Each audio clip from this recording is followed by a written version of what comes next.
నమస్కారం. ప్రతిధ్వనికి స్వాగతం. Artificial intelligence ఏమడిగినా ఇట్టే చెప్పేస్తుంది. క్షణాల్లో అద్భుతాలు చేస్తుంది. సమాచారం, ఫోటో, వీడియోలు ఎలా అంటే అలా మార్చేస్తుంది. మొత్తంగా మాయా ప్రపంచాన్నే సృష్టిస్తోంది. కానీ అంతవరకు బాగానే ఉంది. అసలుకు మించిపోయేలా నకిలీలు ఇప్పుడు కొంప ముంచుతున్నాయి. ఒకవైపు ప్రముఖులతో ఫోజులు, మరోవైపు శృతి మించుతున్న వెటకారాలు, వ్యక్తిత్వ హననాలు సవాల్గా మారాయి. కంప్యూటర్ గ్రాఫిక్స్ మార్ఫింగ్నే తట్టుకోలేక తలపట్టుకుంటూ ఉంటుంటే వాటికి జత కలిసిన ఏఐ ఎన్నో దారుణాలకు ఆస్కారం ఇస్తోంది. ఏది అసలు, ఏది నకిలీ అని తెలుసుకునే లోపే జరగాల్సిన నష్టం జరిగిపోతుంది. ఇక నటులు, నాయకులు, ఆటగాళ్లు, అనుకోకుండా తారసపడే నెటిజన్లు ఎవ్వరూ మినహాయింపు కాదు. మహిళల పరిస్థితి మరీ ఘోరం. ఫోటో, సెల్ఫీ అంటేనే దడపుడుతోంది. గ్రోక్పై అశ్లీల, అసభ్యకర కంటెంట్ ఫిర్యాదులు, చర్యలు ఉదాహరణ మాత్రమే. మరి ఈ మార్ఫింగ్, ఏఐ మాయను ఎదుర్కొనేది ఎలా? ఇదే అంశంపై నేటి ప్రతిధ్వని. ఈరోజు చర్చలో పాల్గొంటున్న వారు నలమోతు శ్రీధర్ గారు, సైబర్ నిపుణులు; అనిశెట్టి అనిల్ గారు, ఈఎస్ఎఫ్ ల్యాబ్స్ వ్యవస్థాపకులు; మధు వడ్లమాని గారు, ఏఐ నిపుణుడు. నమస్తే అండి ముగ్గురికి. నమస్తే అండి. నమస్తే సార్. శ్రీధర్ గారు, ఇటీవల గ్రోక్ వివాదం ఫోటో మార్ఫింగ్లో అసలు కొత్త కోణాలని చర్చకు తీసుకొచ్చింది. అయితే ఏఐ వచ్చిన తర్వాత ఈ విషయంలో అసలు ఏం జరుగుతోందండి? మెయిన్ ఏమవుతుందంటే, ఈరోజు ఏఐ ద్వారా వస్తున్న ఎన్నో రకాల గ్రోక్లో ఒక వ్యక్తి యొక్క ఫోటోని ట్యాగ్ చేసి అడ్రస్ అని చెప్పేసినంటే కనుక ఆ వ్యక్తికి సంబంధించిన బట్టలు తీసేసి కంప్లీట్ న్యూడ్గా తయారు చేసే టైప్ ఆఫ్ కంటెంట్ అనేది వచ్చింది అన్నది వివాదం. ఈ రోజు ఇది కొత్తగా కనిపించవచ్చు, కానీ గత 7-8 సంవత్సరాలుగా ఇది చాలా టూల్స్ అందుబాటులో ఉన్నాయి. సో ఈ రోజు ఒక పబ్లిక్ డొమైన్లో ఒక ఏఐ టూల్ వచ్చేటప్పటికి ఈ టైప్ ఆఫ్ దీన్ని రిఫ్లెక్ట్ చేసి with in fraction of seconds ఏ యూజర్కైనా కూడా కంటెంట్ జనరేషన్ అనేది ఇవ్వగలుగుతూ ఉంది. కాబట్టి ఇది చర్చనీయాంశమైంది. కానీ దురదృష్టవశాత్తు ఇలాంటి కంటెంట్ ఆల్రెడీ భారీ మొత్తంలో జనరేట్ చేయబడుతూ ఉంది.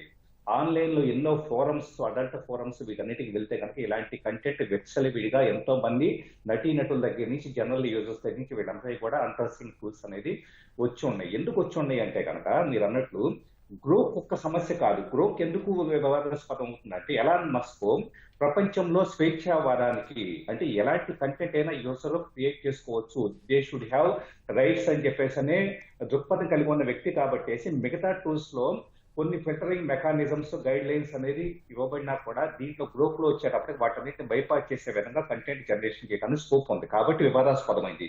ఇప్పటికి కూడా మీరు గమనిస్తే భారతదేశంలో వీటి మీద రెగ్యులేషన్ చేయాలని చెప్పేసి అన్న తర్వాత 3500 అకౌంట్స్ మీద యాక్షన్ తీసుకోవడం, ఇలాంటిది అంతా కూడా కంటి తుడుపు చర్య. అంటే ప్రభుత్వం చేయట్లేదని కాదు, కానీ భారీ మొత్తంలో జనరేట్ అయ్యే కోట్లాది మంది యూజర్స్ డేటా ఈ విధంగా జనరేట్ అయ్యేటప్పుడు కేవలం కొన్ని వేలనో లేదా కొన్ని లక్షలను మనం ఫిల్టర్ చేయగలుగుతాం తప్పించి, సో మిగతా వాటిని అవి కనీస సర్ఫేస్ మీద కనపడే పరిస్థితి కూడా లేదు. అంత దారుణంగా కంటెంట్ జనరేట్ అవుతుంది ఇలాంటి టూల్స్ ద్వారా. నాట్ ఓన్లీ చాలా టూల్స్, వాటి పేర్లు చెప్పకూడదు because of the privacy reasons, అలాంటి టూల్స్ యూజ్ చేసి ఏ వ్యక్తి కంటెంట్ అయినా జనరేట్ చేసే విధంగా అందుబాటులో ఉన్నాయి. కాబట్టి రెగ్యులేటరీ బాడీస్ నిరంతరం కూడా వీటి మీద నిఘా పెట్టడము, ఎప్పటికప్పుడు ఇలాంటి టూల్స్ ని మ్యాక్సిమం చేయగలిగింది ఏంటంటే కనుక ఇండియాలో ఐఎస్పీస్ ద్వారా, ఇంటర్నెట్ సర్వీస్ ప్రొవైడర్స్ ద్వారా ఇది ఓపెన్ కాకుండా చేయడానికి మాత్రమే చేయగలుగుతున్నాం. కానీ ఏ చైనాలో లాగా గ్రేట్ ఫైర్ వాల్ పెట్టేసేసి ఇన్బౌండ్ ట్రాఫిక్ ని, అవుట్ బౌండ్ ట్రాఫిక్ ని ఫిల్టర్ చేయడము, ఎలాంటి కంటెంట్ ప్రాంప్ట్ ఏమి ఇస్తున్నారు, దీన్ని ఎలా కంట్రోల్ చేయొచ్చు అన్న దాని మీద మెకానిజం తీసుకురావడానికి మాత్రం ఇప్పటికీ కూడా ఇండియాలో కొద్ది కష్టంగానే ఉంటుంది. ఎందుకంటే ఆ లెవెల్ ఆఫ్ మనం ఏదన్నా రెగ్యులేషన్ తీసుకురావాలి అంటే కనుక సామాన్య ప్రజలే మా యొక్క స్వేచ్ఛను హరిస్తున్నారు ప్రభుత్వాలు అని చెప్పేసి అని గతంలో ప్రభుత్వాల మీద విరుచుకుపడిన సందర్భాలు చూస్తున్నాం. కాబట్టి గ్రోక్ లాంటి, ఇప్పుడు ఈ రోజు గ్రోక్ మనం నిందిస్తున్నాం, కానీ ఇలాంటి టూల్స్ ఎన్నో విచ్చలవిడిగా అందుబాటులో ఉన్నాయి. ఇలాంటి టూల్స్ ని ప్రభుత్వాలు కేవలం 5 to 10% రెగ్యులేట్ చేయగలుగుతాయి. 90% కంటెంట్ విచ్చలవిడిగా సర్క్యులేట్ అవుతూ ఉంది. కాబట్టి వీటిని అడ్డుకోవటం అనేది నా దృష్టిలో అసాధ్యంగా భావిస్తున్నాను. రైట్, ఓకే అండి. అనిల్ గారు, ఈ గ్రోక్ మార్ఫింగ్ ఫోటోలపై మస్క్ మాజీ భారీగా చెప్పుకునే అమెరికన్ రచయిత్రి యాష్లీ కూడా న్యాయ పోరాటం దిగింది. మన ఎంపీలు కూడా ఆగ్రహం వ్యక్తం చేస్తున్నారు. అయితే సమస్య తీవ్రతపై ఈ విషయాలన్నీ ఏం చెబుతున్నట్లు లెక్క? అయితే ఇది నిజమండి. ఈ సంఘటన వల్ల కొంతవరకు ఏఐ యొక్క సేఫ్టీ మీద, దాని సెక్యూరిటీ మీద, దాని యొక్క సివియారిటీ మీద కొంతవరకు చర్చకు రావడం అనేది ఒక ఇంపార్టెంట్ పాజిటివ్ కింద మనం తీసుకొని చూడాలి. ఎందుకంటే ఇలాంటి మోడల్స్ ఎప్పుడైనా సరే రిలీజ్ చేసే ముందు వాళ్ళు కొన్ని ప్రాపర్ గా చూసుకోవాల్సిన సేఫ్టీ గైడ్ లైన్స్ ఉంటాయండి. ఈ పర్టికులర్ సిచ్యువేషన్ మనం చూసుకుంటే ఇప్పుడు ఏదైతే జరుగుతుందో ఎక్స్ లో గ్రాక్ ఏని వాడుకొని ఇమేజెస్ ని ఎలా కావాలంటే అలా వాళ్ళ చిన్న ప్రాంప్ట్ జస్ట్ ఇంగ్లీష్ వాడి ఇవన్నీ ఒకప్పుడు ఈ టెక్నాలజీ ఎలా ఉండేదంటే కొంత మల్టీమీడియా నాలెడ్జ్ ఉన్న వాళ్ళు ఆ టూల్స్ ఆ సాఫ్ట్వేర్స్ అవైలబిలిటీ ఉన్న వాళ్ళు మాత్రమే ఈ ఫొటోస్ ని కొంచెం అబ్యూస్డ్ కంటెంట్ ఇలాంటి అడల్ట్ కంటెంట్ కింద కన్వర్ట్ చేశారు. అన్ఫార్చునేట్లీ ఏఐ ఏం చేసిందంటే ఒక కామన్ మ్యాన్ లాంగ్వేజ్ ఈ టెక్నాలజీని తీసుకుని వచ్చింది. జస్ట్ ఒక ఫోటోని అప్లోడ్ చేసి ఇంగ్లీష్ లో వాళ్ళు ఏ విధంగా కావాలంటే ఆ విధంగా అడగటం, ఆ ఏఐ దానికి అనుగుణంగా ఆ ఇమేజెస్ ని కన్వర్ట్ చేసి ఇవ్వటం అనేది ఒక రకంగా మనం చూస్తే చాలా చాలా I mean we can't support such kind of things అండి. డెఫినెట్లీ టెక్నాలజికల్ పాయింట్ ఆఫ్ వ్యూలో ఇలాంటి జాగ్రత్తలు తీసుకొని మాత్రమే రావాలి. స్వేచ్ఛ అవసరమే కానీ బట్ స్వేచ్ఛకు కూడా కొంత ప్రైవసీ సేఫ్టీ అనేవి కొన్ని హద్దులు ఖచ్చితంగా మనం పెట్టుకోవాలి, అవి ఉండాలి.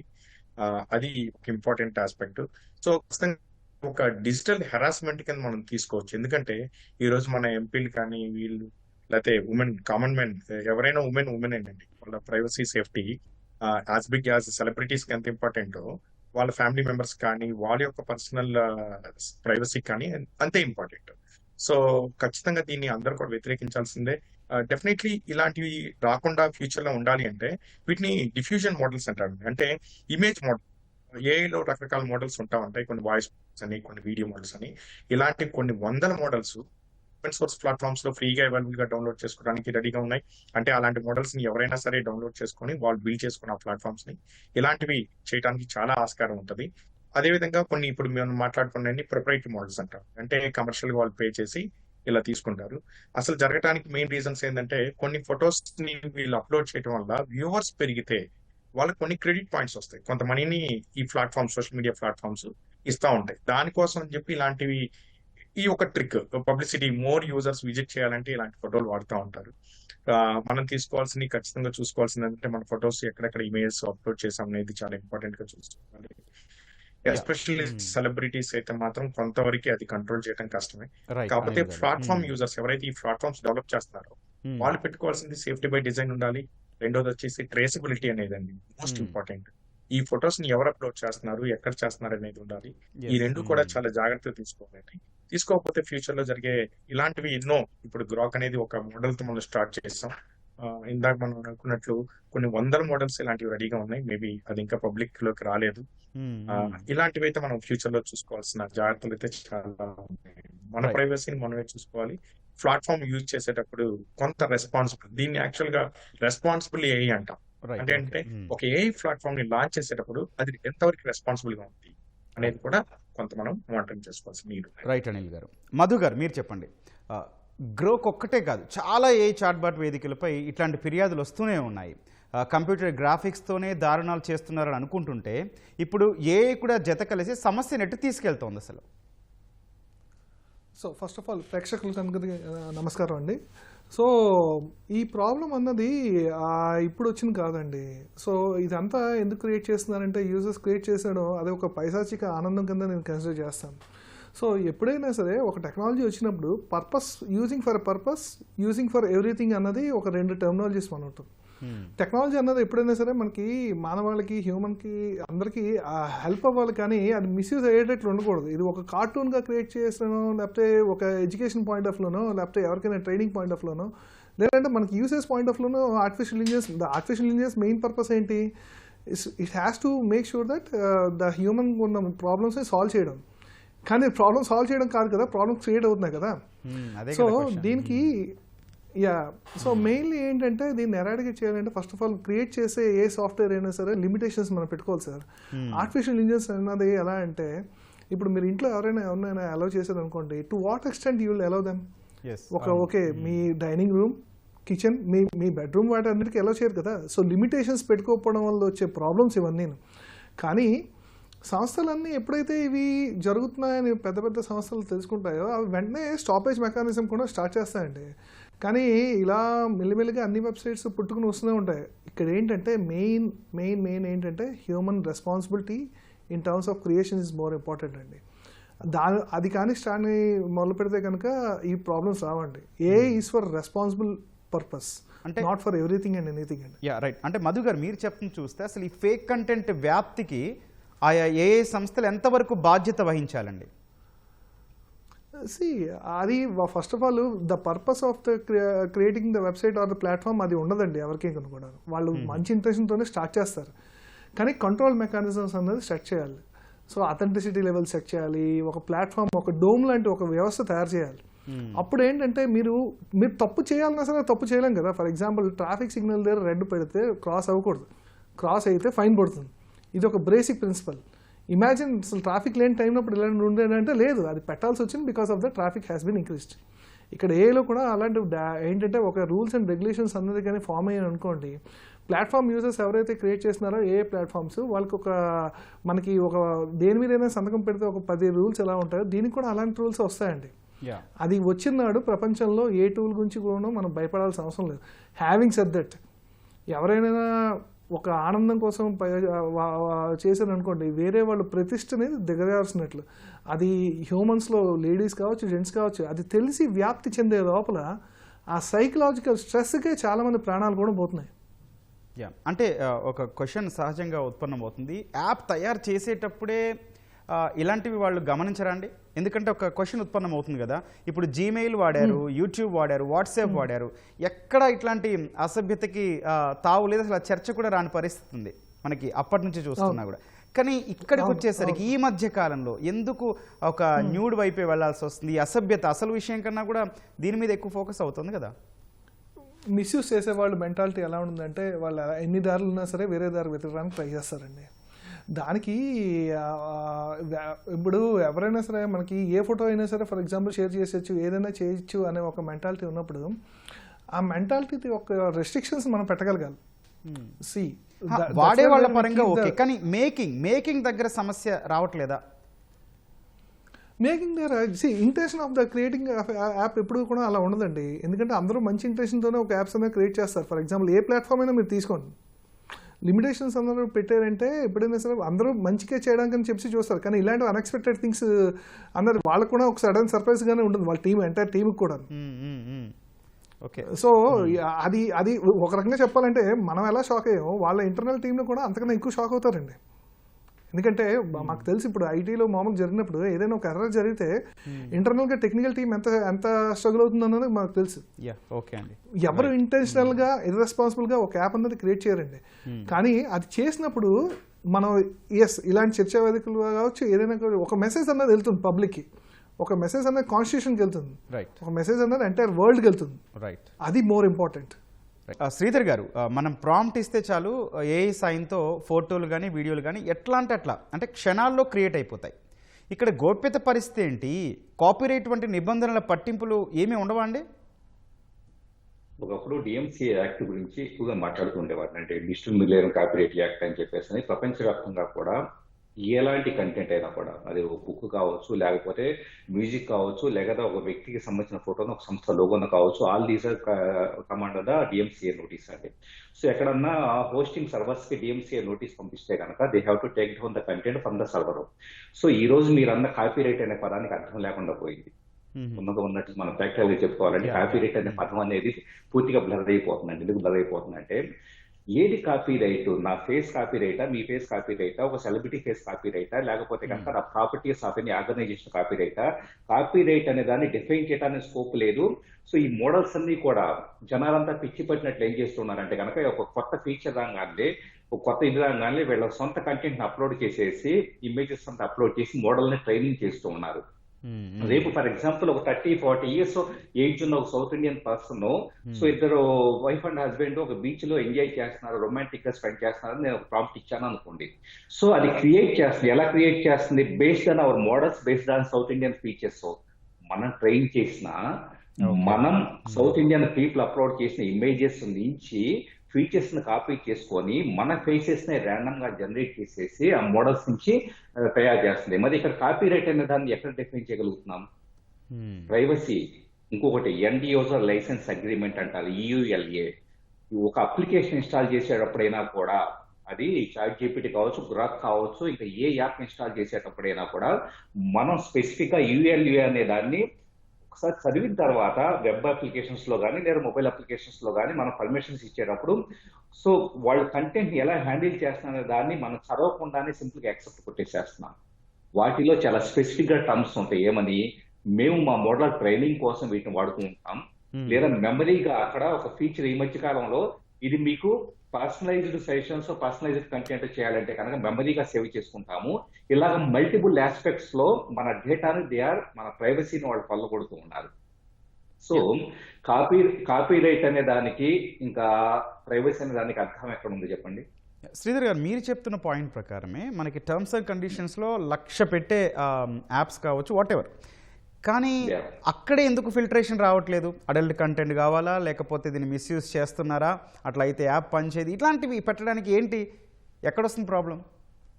సార్, అడల్ట్ కంటెంట్ అనేది వాస్తవంగా చెప్పాలంటే రెగ్యులేటరీ బాడీస్ ప్రపంచవ్యాప్తంగా ఐక్యరాజ్య సమితి లాంటివి, ఇప్పుడు మనం ప్రభుత్వాల గురించి మాట్లాడుతున్నా కానీ ప్రపంచవ్యాప్తంగా భద్రతా సమితి కావచ్చు, ఇవంతా కలిసి దేశాల వారీగా ఒక దేశం రెగ్యులేషన్ చేయడం కాదు. ఇండియానో ఇండోనేషియానో, ఈరోజు ఇండోనేషియాలో గ్రాఫ్ని బ్యాన్ చేయడం జరిగింది. సో ఇలా కొన్ని దేశాలు ఫిల్టరేషన్ చేయడం కాదు, ప్రపంచం మొత్తము కూడా. ఎందుకంటే ఇప్పుడు ఇండియాను బ్లాక్ చేశారు అనుకోండి, నేను VPN వాడేసి ఒక పద్ధతిలోనో నేను ఆ ఫీచర్ ని రిస్ట్రిక్ట్ చేయబడిన ఫీచర్ ఐ కెన్ యూజ్. అలా కాకుండా ప్రపంచ వ్యాప్తంగా కూడా కలెక్టివ్ యాక్టివిటీ ఉండాలి, కలెక్టివ్ రెగ్యులేషన్ ఉండాలి. అప్పుడు ఏమవుతుంది, ఈ టూల్ అనేది ఏ దేశంలో పనిచేయదు. ఎక్కడా కూడా దీనికి సంబంధించేసి ఇప్పుడు అడల్ట్ కంటెంట్ జనరేట్ చేసే ఫీచర్ అనేది ఎక్కడా కూడా పని చేయకపోతే ఏమవుతుందంటే కనుక వాళ్ళు ఆ ఫీచర్ ని తీసుకురావడానికి కానీ దాన్ని ఇంప్రూవ్ చేయడానికి కానీ ఏమాత్రం వాళ్ళు సాహసించరు. సో మీరు అన్నారు కంటెంట్, ఈ రోజు అడల్ట్ కంటెంట్ అనేది ఎలాగైతే చాలా వెబ్సైట్లు కానీ యూట్యూబ్ ఛానల్స్ కానీ అడల్ట్ కంటెంట్ ద్వారా కోట్లాది రూపాయలు సంపాదిస్తూ ఉన్నాయో, గ్రాక్ లాంటివో లేదా ఎన్నో రకాల AI మోడల్స్ వచ్చేటప్పటికి adult content generation it self is they revenue model. డబ్బు సంపాదన మీద దృష్టి ఉండే సంస్థలో ప్రజల ప్రయోజనాల కోసం కానీ లేకపోతే కనుక జనాలకి కంటెంట్ వలన జనాలు అన్రెస్ట్ ఏర్పడుతుందని కానీ ఎలా థింక్ చేస్తారు? కాబట్టి కార్పొరేట్ సంస్థల దగ్గర నుంచి simply we are doing one mistake. Corporate సంస్థల దగ్గర నుంచి ఎథికల్ వాల్యూస్ ని we are expecting. We can't do like that. ఎందుకంటే ప్రభుత్వాలు కొంత సర్టన్ ఎక్స్టెంట్ మాత్రమే రెగ్యులేషన్ తీసుకురాగలుగుతాయి. వాళ్ళకే, కార్పొరేట్ సంస్థలకే ఏ మాత్రము సోషల్ రెస్పాన్సిబిలిటీ ఉండదు. కాబట్టి అడల్ట్ కంటెంట్ అనే దాన్ని ఫిల్టర్ చేయటం అనేది ఎంతనా చేయండి, ఏమన్నా చేయండి. ఇంతకుముందు అనిల్ గారు, మధు గారు చెప్పినట్లుగా రావాలి ఖచ్చితంగా, there should be some regulation. అలా హోప్ చేసే వ్యక్తుల్లో నేను ఒకటిని, కానీ అది పాసిబిలిటీ అయ్యే స్కోప్ తక్కువ. ఎందుకంటే ఆర్థిక ప్రయోజనాలే ప్రధానంగా ఉండే సంస్థలు అవి. కాబట్టి రెగ్యులేషన్స్ ని అతిక్రమించే అవకాశం ఎక్కువగా ఉంటుంది. Right, okay. అనిల్ గారు, ఈ సైబర్ నేరగాళ్లకు ఈ AI మార్ఫింగ్ ఎంత సానుకూలంగా మారిందండి? దీన్ని వినియోగించుకొని ఎట్లాంటి మోసాలకు పాల్పడుతున్నారు? ఇందాక మనం మాట్లాడుకున్నట్టు సార్, ఒకప్పుడు ఇది ఓన్లీ కొంచెం టెక్నాలజికల్ బాగా ఐడియా ఉన్నోళ్ళు, యానిమేషన్, మల్టీమీడియా ఇలాంటి డిఫరెంట్ సాఫ్ట్వేర్స్ మీద ఒక ఐడియా ఉన్న వాళ్ళు మాత్రమే ఇలాంటి స్కామ్స్ కానీ ఫ్రాడ్స్ కానీ చేయడానికి చాలా పాసిబిలిటీ ఉండేది. ఈ AI ప్లాట్ఫామ్స్ ఎప్పుడైతే వచ్చినాయో ఇది ప్రతి ఒక్కరికి ఒక టాయ్ లాగా, అంటే ఎనీబడి కెన్ ప్లే. దీనికి పెద్ద కోచింగ్ కానీ గేమ్కి వెళ్ళి రూల్స్ అండ్ రెగ్యులేషన్స్ కానీ ఏమీ లేకుండా ఉంటుందో, సో ప్రతి ఒక్కరు దీన్ని ఏంటంటే ఎలా కావాలంటే అలా, సో గుడ్ పర్పస్ తో వాళ్ళేమో ఒక మంచి ఇంటెన్షన్ తో దాన్ని వాళ్ళ రీసెర్చ్ ఏరియా కావచ్చు, ఎడ్యుకేషన్ పర్పస్ కావచ్చు, బిజినెస్ పర్పస్ కోసం ఇలా వాడుకోవడం వెళ్ళారు. ఎవరైతే మనీని ఈజీగా గెయిన్ చేయాలి, లేకపోతే రివెంజ్ తీర్చుకోవాలి, లేకపోతే డిఫమేషన్, ఒకరి యొక్క ప్రతిష్టను దెబ్బతీయాలి అనుకున్న వాళ్ళకి it will become a tool for them. It's a biggest tool. అందుకే మీరు చూసుకుంటే లాస్ట్ 2 years లో వరల్డ్ లో జరిగే టాప్ 10 థ్రెట్స్ లో ఏంటంటే మిస్ఇన్ఫర్మేషన్, డిస్ఇన్ఫర్మేషన్ ఎలాగైతే ఉందో, ఈ AI యొక్క మిస్యూజ్ కూడా one of the important aspect కింద మారిందండి. సో దీన్ని 3S మోడల్ అంటాం. అంటే స్పీడ్, ఇమీడియట్లీ కంటెంట్ ని క్రియేట్ చేయడం చాలా ఈజీ, కంటెంట్ ని పబ్లిష్ చేయడం కూడా చాలా ఈజీ. స్కేల్, ఎంత లార్జ్ స్కేల్లో ఎక్కడ ఉన్న గ్రాక్ లో ఒక AI మోడల్ లో జరిగిన విషయాన్ని ఈ రోజు మనం ఇక్కడ చర్చ ద్వారా కూడా ప్రతి ఒక్క హ్యూమన్ బీయింగ్ కి అందిస్తున్నాం ఈ మెసేజ్ ని. సో అంత స్పీడ్ గా వెళ్తుంది. Student trust. సో పీపుల్ ఏంటంటే ఎప్పుడైనా డిజిటల్ మీడియాలో ఏదైనా వస్తే ఇమీడియట్ గా దాన్ని ట్రస్ట్ చేయడం అనేది కూడా ఒక ఇంపార్టెంట్ ఆస్పెక్ట్ అండి. ఈ మూడింటిని ఎవరైతే ఈ ఫ్రాడిస్టర్స్ ఉన్నారో వాళ్ళు వీటిని మిస్యూజ్ చేసుకుంటారు. స్పీడ్ గా టెక్నాలజీ నోడుకోవటం, రెండోది స్కేల్, ఎంత కావాలంటే అంత లార్జ్ స్కేల్ లో ఇమీడియట్ గా ఏఐని జనరేట్ చేసుకోవటం, స్టోలెన్ ట్రస్ట్. ముఖ్యంగా ఇలాంటి జరిగే స్కామ్స్ మేజర్ గా మనం చూసుకోవాల్సిన జాగ్రత్తలు ఏంటంటే, ఒకటి బ్లాక్ మెయిల్ అండ్ సెక్స్టార్షన్ అండి. చాలా చాలా ఇంపార్టెంట్. ఒకప్పుడు మీరు గుర్తుంటే హనీ ట్రాప్ అనేవాళ్ళు. అంటే వాట్సాప్ లో ఒక న్యూడ్ వీడియో కాల్ చేసి ఎవరైతే దప్పకన వీడియో కాల్ లిఫ్ట్ చేస్తారో, యాక్సెప్ట్ చేస్తారో, ఆ తర్వాత దాని వీడియో రికార్డ్ చేసి వాళ్ళందరినీ మనీ కోసం మీరు చూసుంటాం. లాస్ట్ 2 years బ్యాక్ కూడా ఇలాంటి అవును, చాలా జరుగుతూనే కేసులు ఉన్నాయి. డిబేట్ లో కూడా ఉమ్, చాలా జరిగాయి. ఉమ్, ఉమ్, సో ఉమ్. ఇప్పుడు ఏం చేస్తున్నారంటే, ఇవన్నీ కూడా ఒక ఏఐ ఉమెన్ ఉంటది, ఎక్కడ కూడా రియల్ ఉమెన్స్ ఏముంటారు. రకరకాల సోషల్ ఇంజనీరింగ్ ప్రొఫైల్ చేసి ఆ ఏజ్ గ్రూప్ వాళ్ళకి ఈ ఏఐ న్యూడ్ ఇమేజెస్ ద్వారా వీడియో కాల్ చేయిస్తారు. చేసి మళ్ళీ రికార్డ్ చేసి వాళ్ళని బ్లాక్ మెయిల్ చేయటం, మనీని తీసుకోవటం. కొన్నిసార్లు అయితే ముఖ్యంగా చూసుకుంటే కొన్ని ఇంటెలిజెన్స్ ఏజెన్సీస్ కి అయితే రిటైర్డ్ ఆర్మీ ఫోర్సెస్ కానీ లేకపోతే డిఫెన్స్ ఏజెన్సీస్ కానీ వాళ్ళని హనీ ట్రాప్ లో దించడానికి కూడా ఈ ఈ పర్టికులర్ మోడల్స్ అన్ని కూడా దానికోసమే పనిచేస్తాయి. సో ఒకటి కామన్ మ్యాన్ కి, రెండు ఇది. ఉమ్, ఇంకా కార్పొరేట్స్ చూసుకుంటే వీటిని బిజినెస్ ఈమెయిల్ స్కామ్స్ అంటారండి. మీరు ఫస్ట్ స్కామ్ మనం చూసుకుంటే హాంకాంగ్ లో జరిగింది. దాదాపు ఒక 250 మిలియన్, మన ఇండియన్ కరెన్సీలో అయితే 250 crores అండి ఈ యొక్క లాస్. ఒక సిఇఓ ఇమేజ్ తీసుకొని వీళ్ళు ఒక డీఫేక్ వీడియో క్రియేట్ చేసి జూమ్ మీటింగ్ ఇన్విటేషన్ పంపించి, ఆ జూమ్ మీటింగ్ లో డిఫరెంట్ డైరెక్టర్స్ గా వాళ్ళు యాక్ట్ చేశారు. ఎక్సెప్ట్ సిఎఫ్ఓ, ఎవరైతే ఈ ఫైనాన్స్ ఆఫీసర్ ఉంటారో ఆయన తప్ప మిగతా వాళ్ళందరూ కూడా డీఫేక్ తో క్రియేట్ చేసిన యానిమేటెడ్ ఇమేజెస్ అండి. ఓ, ఆయన ద్వారా ఉమ్. మల్టిపుల్ ట్రాన్సాక్షన్ లో దాదాపు ఒక 250 crores లాస్ అయ్యాక కానీ ఆ కంపెనీకి తెలియలేదు. అంటే ఇది deepfake. ఐడెంటిఫికేషన్ చేయలేనంత రేంజ్లో డెప్త్లో చేశారండి. ఎక్సలెంట్ గా అండి, మీరు కరెక్టే చెప్పారు. యాక్చువల్లీ ఇది 2019 లో ఫస్ట్ ఓపెన్ మోడల్ 1.2 స్టార్ట్ అయినప్పుడు, లేకపోతే 2023 లో కొన్ని మోడల్స్ బిల్డ్ అయినప్పుడు ఉమ్, ఎంతో కొంత మనకి ఏంటంటే ఇది ఏ డీప్ ఫేక్ అనేది అర్థమయ్యేదండి. అంటే ఉమ్, ఉమ్. వాయిస్ లో బ్రేక్ కానీ, లింక్స్ కానీ, లేకపోతే ఐ బ్లింకింగ్ కానీ, Exactly. వీటిలో కొన్ని Hmm. ఉండేవి. ఇప్పుడు వచ్చిన మోడల్స్ మీరు చూసుకుంటే, ఒకప్పుడు మనం అవే చెప్పేవాళ్ళం, మీరు ఇది డీప్ ఫేక్ వీడియోనా నార్మల్ వీడియోనా ఎలా తెలుసుకోవాలంటే మనం ఏం చెప్పాలంటే లింప్సిక్ చూడండి, ఐ బ్లింక్ చూడండి. కానీ ఇప్పుడున్న మోడల్స్ యాక్యురేట్ గా పనిచేస్తాయండి. వీటిని ఏజెంటిక్ ఏఐ, వీటి బ్యాక్ ఎండ్ మొత్తం కూడా ఏజెంట్సే టెస్ట్ చేస్తాయి, ఏజెంట్సే ట్రైన్ చేస్తాయి, ఏజెంట్సే దాని యొక్క యాక్యురసీని పెంచుతూ వస్తున్నాయండి. అలాంటి కేసులు చాలా జరిగినాయి. ముంబైలో మీరు తీసుకుంటే వాళ్ళ బాబు స్కూల్కి వెళ్తే వాళ్ళ మదర్ కి ఒక ఫోన్ కాల్ వచ్చింది, మీ బాబు ఇట్లా యాక్సిడెంట్ అయ్యారు, ఐసీయూలో జాయిన్ చేస్తున్నాము, మీరు కొంత మనీ కట్టకపోతే ఐసీయూలో మళ్ళీ ఇది ఆపరేషన్ ముందుకెళ్తారు. సో ఇలాంటివి చాలా చాలా ఒకప్పుడు నార్మల్ గా జరిగేవి కూడా మీరు కరెక్ట్గా చెప్పారు. ఐడెంటిటీ థెఫ్ట్, ఒకళ్ళ యొక్క ఐడెంటిటీని థెఫ్ట్ చేసి ఏఐని వాడుకొని వాళ్ళ యొక్క ని స్టోర్ చేసి పానిక్ సిచ్యువేషన్ క్రియేట్ చేసి దాని నుంచి మనీని ఓకే, డైవర్ట్ చేసుకో. ఉమ్, ఉమ్, ఇదండి. సో ఒక కామన్ మ్యాన్ దగ్గర నుంచి, ఒక బిజినెస్ ప్రొఫెషనల్ దగ్గర నుంచి, రేపు ఒక కంట్రీ సపోజ్ ఒక మీడియాదే సంబంధించిన కావచ్చు, ఉమ్, ఉమ్. ఇట్లాంటివి క్రియేట్ చేయడం అనేది ఇప్పుడు ఏంటంటే, ఒకప్పుడు క్రియేట్ చేయాలి, ఈటీవీ లోగో క్రియేట్ చేయాలన్నా కూడా ఒక డిజైనర్ ఉండాలి, ఇన్ని చేయాలండి. బట్ ఇప్పుడు మీకు తెలిసే ఉంటుంది, టెక్నాలజీలో ఫేస్ వ్యాప్ అని చిన్న యాప్ ఉంది, ఎవరి ఫేస్ వ్యాప్ చేసుకోవచ్చు. ఓకే అండి, రైట్. కొంతవరకు ఓకే, పనిచేస్తున్నాయి. ఉమ్. వితౌట్ కన్సెంట్ కూడా Yeah. అడగమని. Yeah, right. మధు గారు, ఈ మార్ఫింగ్ కావచ్చు, డీప్ ఫేక్ కావచ్చు, ఏఐ ఫోటోలు, వీడియోలు మహిళలకి మరింత ఇబ్బందిగా మారాయి. వీటిపై వస్తున్న ఫిర్యాదులు ఏం చెబుతున్నాయండి? సో మెయిన్లీ ఏంటంటే ఇవన్నీ తెలుసుకునే లోపల మనకి ఆ కంప్లైంట్ రిజిస్టర్ నుంచి కంప్లైంట్ ఐడెంటిఫికేషన్ వరకు ఆ ఒక టైం ఫ్రేమ్ అనేది మోర్ ఇంపార్టెంట్ అండి. సో ఫిర్యాదులో ఫర్ ఎగ్జాంపుల్ రీసెంట్గా నేను కొన్ని చూసిన ఈ మార్ఫింగ్ అని కాదు కానీ కొన్ని మంది ఏంటి హిమాలయాలో తపస్సు చేసిన ఋషులు 150 ఏళ్ళు ఉన్నారు. అది ఇంతకుముందు మన స్పీకర్ అన్నట్లు ఏంటంటే అది ఐడెంటిఫికేషన్ చేసినంత ఈజీగా లేవండి. కానీ ఇక్కడ ఏంటంటే మనకు ఒక హ్యూమన్ సెన్స్ అన్నది తెలియాలి సార్. ఎందుకంటే అక్కడ మీకు ఒక టూల్ ఇన్స్టాల్ చేసుకుని ఇది డీప్ ఫేకా నాన్ డీప్ ఫేకా అని తెలుసుకునే టైం గ్రాస్ప్ ఉండదు. మీకు ఏ టూల్ ఇన్స్టాల్ చేసుకున్నా సరే మనం అన్నట్లు ఆ రూల్స్ అండ్ రెగ్యులేషన్స్ 100 ఉంటాయి, వాళ్ళు మన డేటా కూడా మనం చోరీ చేసేయచ్చు. సో ఇక్కడ ఏంటంటే మనం ఎప్పుడైనా ఐడెంటిఫై చేసినప్పుడు ఆ వీడియో ఎంతవరకు కరెక్ట్ అన్నది మనం ఐడెంటిఫై చేయాలి సార్. ఫిర్యాదుల్లో మెయిన్ వస్తుందంతా ఏంటంటే ఫస్ట్ థింగ్ ఈజ్ దట్ నేను ఆ వీడియోలో లేను, అది నిజం. ఆ వీడియోలో లేదన్నానికి ప్రూఫ్ ఏంటి, because you are not there at the place. And ఇంకా లేడీస్ విషయంలో వాటి విషయంలో చెప్పాలంటే ఎలా ఎక్స్ప్లెయిన్ చేయగలరు సార్? ఎందుకంటే ఇది చాలా సైకలాజికల్గా చాలా కష్టమైన పని సార్. ఎందుకంటే వాళ్ళకి అక్కడికే వాళ్ళ ఫ్యామిలీలో వాళ్ళకి చెప్పాలా లేదా, ఎవరికైనా చెప్తే ఏం ప్రాబ్లం, ఏం చూపిస్తాం ఫస్ట్ ఆఫ్ ఆల్. అవును, ఇది మార్ఫింగ్ అనే కాదు, సొంత వాళ్ళకు కూడా అప్పుడప్పుడు చూపించుకోలేని పరిస్థితుల్లో ఎన్నో మంది సైకలాజికల్గా స్ట్రగుల్ అవుతున్నారో చాలా డేటానే ఉంది. సో ఈ సైకలాజికల్ కిల్లింగే అయిపోతుంది. ఆ ఫిర్యాదులో ఏంటంటే సగం కంప్లైంట్లు, అసలు మనం ఇప్పుడు చూస్తున్న కొన్ని కంప్లైంట్లు ఉన్నాయి, అసలు ఎన్ని కంప్లైంట్లు వెళ్తున్నాయి అసలు ఫస్ట్ ఆఫ్ ఆల్ ఒక కంప్లైంట్ బాక్స్కి, యా, రైట్. అది ఆలోచించాలి సార్. సో దీన్ని మెయిన్ ఏంటంటే ఫస్ట్ ఆఫ్ ఆల్ నేను చెప్పేది ఏంటంటే ఏ మహిళ అయినా ఏ అమ్మాయి అయినా చిన్నపిల్ల కావచ్చు లేకపోతే ఎవరు కావచ్చు, ఫస్ట్ ఆఫ్ ఆల్ ప్యానిక్ అవ్వకూడదు, అండర్స్టాండ్ ద రియాలిటీ. ఇందాక అన్నట్లు ఫర్ ఎగ్జాంపుల్ డిజిటల్ అరెస్ట్ ఎందుకు మనకు మోదీ గారి నుంచి అందరూ కూడా మన ప్రధానమంత్రి అందరూ కూడా డిజిటల్ అరెస్టులు నమ్మద్దు అని ఎందుకు అంటున్నారు? డిజిటల్ అరెస్ట్ అనే కాన్సెప్టే లేదు ఫస్ట్ ఆఫ్ ఆల్. మీరు ఒక బ్లాక్మెయిల్ చేయాలి ఒకటి ఇంటెన్షన్ ఉందంటే వాళ్ళు ఏదో పర్పస్తో వచ్చినట్లు. మన ప్రాబ్లం ఏంటంటే మనం ఏదైనా ఒక సడన్గా క్రియేచర్ చూసినా ఒక ఇన్ఫర్మేషన్ చూసినా సరే మనం ప్యానిక్ అయిపోతాం ఫస్ట్. ఆ ప్యానిక్ రేషియో తగ్గుతుందా లేదా అని కాదు, కానీ అక్కడి నుంచి ఏంటంటే ఒకసారి చూసిన తర్వాత మనకు ఒక కామన్ సెన్స్ కూడా యూస్ చేయాలి సార్. మనకు ధైర్యం తెచ్చుకోవాలి, మనకు నమ్మకం ఉన్న వాళ్ళతో ఒకసారి ఇమీడియట్గా మాట్లాడడం జరగాలి.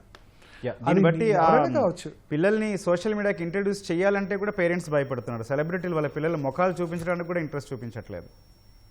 అవును సార్, ఇప్పుడు చాలా సంఘటనలు జరిగాయి, ఇదే కాదు బయట కూడా జరుగుతున్నాయి. ఏంటంటే ఇందాక అన్నట్లు ఒక పైశాచిక ఆనందం వైపు వెళ్ళిపోతుంది. ఎందుకు ఫస్ట్ ఆఫ్ ఆల్ మార్ఫింగ్ చేయాల్సిన పర్పస్ ఏంటి? ఇప్పుడు ఫర్ ఎగ్జాంపుల్ ఒక పిల్లల్లో ఒక డైరెక్ట్ ఫోన్ కాల్ చేస్తే చాలు మార్ఫ్ చేసేస్తున్నా అంటే మనం ఎక్కడ ఉన్నాం సార్? మన మొహం చూపించుకోవడానికి మనం సొసైటీలో ఫేస్బుక్ లో ఫోటో పెట్టుకుందామన్నా కూడా పేరెంట్స్ 1-2 సార్లు ఆలోచిస్తున్న పరిస్థితి అండి. అంటే ఇన్సెక్యూర్గా అయిపోతున్నాం అండి. అదే ప్రాబ్లం. ఇప్పుడు ఫ్యూచర్లో మనం కాల్ చేస్తే సార్ మన వాళ్ళకే కాల్ చేస్తా లేదా అన్న డౌట్ కూడా వచ్చే పరిస్థితులు అయిపోతున్నాయి. ఓకే. సో కానీ అలా కాకుండా అన్నిటికన్నా మెయిన్ ఏంటంటే హ్యూమన్ ఇంటెలిజెన్స్. ఇక్కడ ఆర్టిఫిషియల్ ఇంటెలిజెన్స్ గురించి మాట్లాడుతున్నాం. మన human intelligence is more powerful. Panic అవ్వకూడదు. ప్యానిక్ అయితే ఇంకా చాలా, ఒక్కసారి ప్యానిక్ అయితే మనం will keep on doing multiple errors అండి. For example first of all మనం కంప్లైంట్ చేయండి. ఓకే, బై ఎనీ ఛాన్స్ పొరపాటున ఏమైనా తెలియకుండా ఏమైనా వెబ్సైట్లో వెళ్ళారంటే you have to be genuine enough to say that by mistake I have entered in to this website. Right, okay. అలా కానీ చెప్పగలరు. అండ్ ఇంకోటి ఏంటంటే మనం చెప్పిన ఇన్ఫర్మేషన్ అందరూ మనం తీసుకునే కంప్లైంట్ కూడా వాళ్ళు పబ్లిక్ చేయరండి ఎవరు కూడా. We respect in our system and your information is private there at least. Right, okay అండి. శ్రీధర్ గారు, సినీ తారలు సెలబ్రిటీలకైతే ఈ ఏఐ మరి విలన్గా మారిపోతుంది. మార్ఫింగ్ ఫోటోలు కావచ్చు, వీడియోలు కావచ్చు, వారిని వణికిస్తున్నాయి. కోర్టులకు వెళ్తున్నారు. వాళ్ళు ఎట్లాంటి ఇబ్బందులు ఎదుర్కొంటున్నారండి? ముఖ్యంగా స్టార్టింగ్ లో ఐశ్వర్య రాయ్, ఆ తర్వాత చిరంజీవి, ఇట్లా రకరకాల పీపుల్, ఆల్మోస్ట్ ఇప్పుడు ఒక 7-8 మంది సెలబ్రిటీస్, హీరోస్, హీరోయిన్స్ కోర్టులకు, ముఖ్యంగా ఢిల్లీ హైకోర్టుకి వెళ్ళడం జరిగింది. ఎందుకంటే ఢిల్లీ హైకోర్టులో కేసెస్ ఇన్వెస్టిగేషన్ వచ్చేటప్పటికి చాలా డిఫరెంట్ గా హ్యాండిల్ చేయడం జరుగుతుంది. సో సత్వర న్యాయం జరుగుతుంది, కోర్టు ఆర్డర్ వస్తున్న ఉద్దేశంతో ఢిల్లీ హైకోర్టులో వాళ్ళు కేసెస్ వేయడం జరిగింది.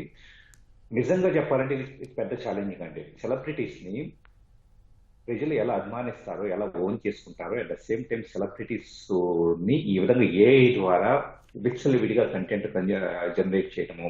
సో కొన్ని రకాలు వచ్చేటప్పటికే ఆర్థిక ప్రయోజనాల కోసం, అంటే యూట్యూబ్ ఛానల్లో లేదా ఏదో ఇన్స్టాగ్రామ్ దీంట్లోనో సో ఈ ఫేక్ కంటెంట్ ని జనరేట్ చేసి సెలబ్రిటీస్ మార్ఫింగ్ చేసి కొన్ని వీడియోస్ చేసి మీమ్స్ రూపంలోను వీటిని రీల్స్ రూపంలో తయారు చేస్తే పీపుల్ ఏం చేస్తారు, ఇదేదో సంథింగ్ వీడియో బాగా క్రియేట్ చేశారని వీళ్ళని ఫాలో చేస్తారు. ఫాలో అయిన తర్వాత వీళ్ళు ఇన్ఫ్లుయెన్సెస్ గా తయారు చేసి డబ్బులు సంపాదించుకోవడం రకరకాలుగా జరుగుతూ ఉన్నాయి.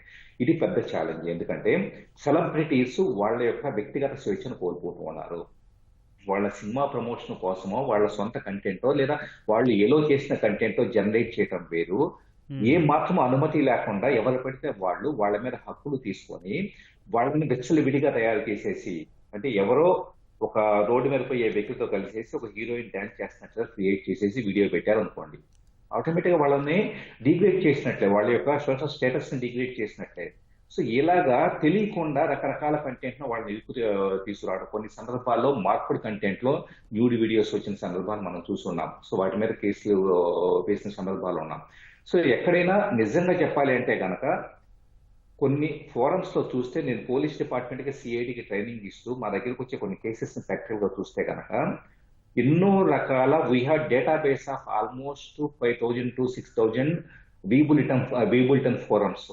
సో వెబ్సైట్లు కాదు, వీబుల్టన్ ఫోరమ్స్ లో they are exchanging the content of AI generated adult porn కావచ్చు, లేకపోతే ఇలాంటిదంతా కూడా. అంటే తెలియకుండా మన సర్ఫేస్ మీదకి రాకుండా ఇలాంటి నడుస్తూ ఉంది. మరి ఇదే కంటెంట్ విచ్చలవిడిగా జనాల్లో సర్క్యులేట్ అయితే కనుక వాళ్ళ పరువు ప్రతిష్ట నష్టపోయినట్లే కదా. అంటే వాళ్ళు సినిమా సెలబ్రిటీస్ అయినంత మాత్రాన ఓన్ చేసేసుకొని ఇష్టం వచ్చినట్టు కంటెంట్ జనరేట్ చేసే రైట్ ఎవరికి ఇచ్చున్నారు?